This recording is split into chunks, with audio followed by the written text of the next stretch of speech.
उत्तराखंड में यूसीसी लागू हो गया है। आज से उत्तराखंड यूसीसी लागू करने वाली पहली रियासत बन गई है। आपको बताएं कि सीएम पुष्कर सिंह धामी ने भी पोर्टल पर अपनी खुद की शादी का रजिस्ट्रेशन करवा लिया।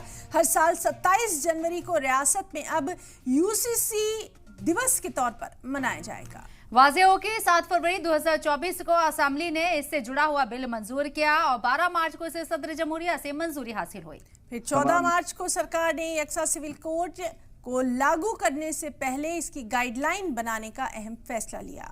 लगभग 1 साल तक चली कसरत के बाद गाइडलाइन तैयार हो गई है और आज से उत्तराखंड में यूसीसी नाफिज हो चुका है। बिल्कुल, तो इसकी कई शर्तें हैं, उनसे भी हम आपको वाकिफ करवाएंगे, लेकिन सबसे अहम ये कि आज यानी 27 जनवरी 2025 से उत्तराखंड भारत की पहली ऐसी रियासत बन गया है जहां यूसीसी को लागू कर दिया गया।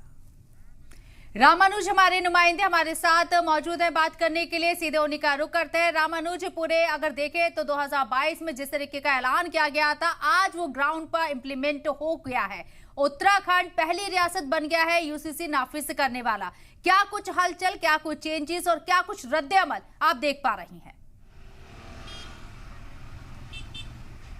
पूरे तफसील से आपके सवाल का जवाब देना चाहूँगा, चूँकि जिस तरह से मुख्यमंत्री पुष्कर सिंह धामी ने 2022 के विधानसभा चुनाव के दौरान ऐलान किया था कि उत्तराखंड में यूसीसी को लागू किया जाएगा और उसकी ग्राउंड करने में सरकार को तकरीबन 3 से 3.5 साल का वक्त लगा है।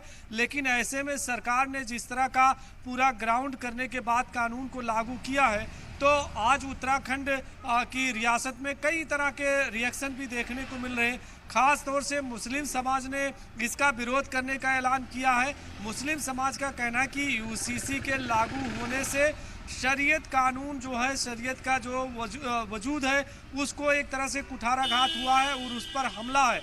ऐसे में मुस्लिम समाज ने कहा है कि देहरादून में विरोध प्रदर्शन किया जाएगा। सड़क से लेकर संसद तक विरोध प्रदर्शन करने का ऐलान किया है। दूसरा, इसमें एक महत्वपूर्ण बात ये भी आई है कि थोड़ी देर के पहले मुस्लिम समाज ने मजिस्ट्रेट के ऑफिस में पहुंच करके ज्ञापन भी सौंपा है। तो इस तरह का रिएक्शन देखने को मिल रहा है। लेकिन अगर बहुसंख्यकों की बात करते हैं तो प्रदेश में खास तौर से उत्तरकाशी, रुद्रप्रयाग, चमोली, चंपावत, पिथौरागढ़, बागेश्वर, अल्मोड़ा या फिर मैदानी क्षेत्रों में नैनीताल, ऊधम सिंह नगर या हल्द्वानी जैसे क्षेत्रों में, तो यहाँ भी रिएक्शन देखने को मिल रहा है। दोनों तरफ से मिला जुला असर है। एक तरफ स्वागत भी है तो दूसरी तरफ विरोध भी है।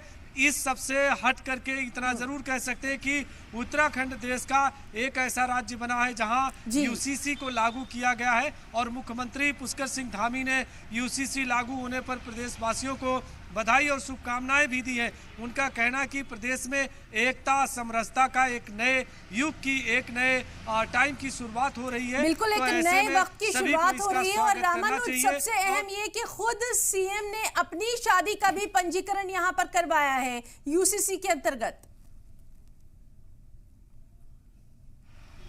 ये मुख्यमंत्री पुष्कर सिंह धामी ने एक मिसाल पेश की है कि कानून के लागू होने के बाद ही उन्होंने यूसीसी के तहत अपने शादी का रजिस्ट्रेशन कराया है। और मैसेज देने की बात है, चूंकि सरकार का कहना है कि जिस भी मजहब के अगर वो शादी करते हैं तो उनको उसका रजिस्ट्रेशन कराना चाहिए। इसी तरह से जो युवक और युवतियाँ लिविंग रिलेशनशिप में रहते हैं उनको भी रजिस्ट्रेशन कराना कंपलसरी कर दिया गया है। अगर वो ऐसा नहीं करते तो यूसीसी के तहत उनके खिलाफ कार्रवाई हो सकती है।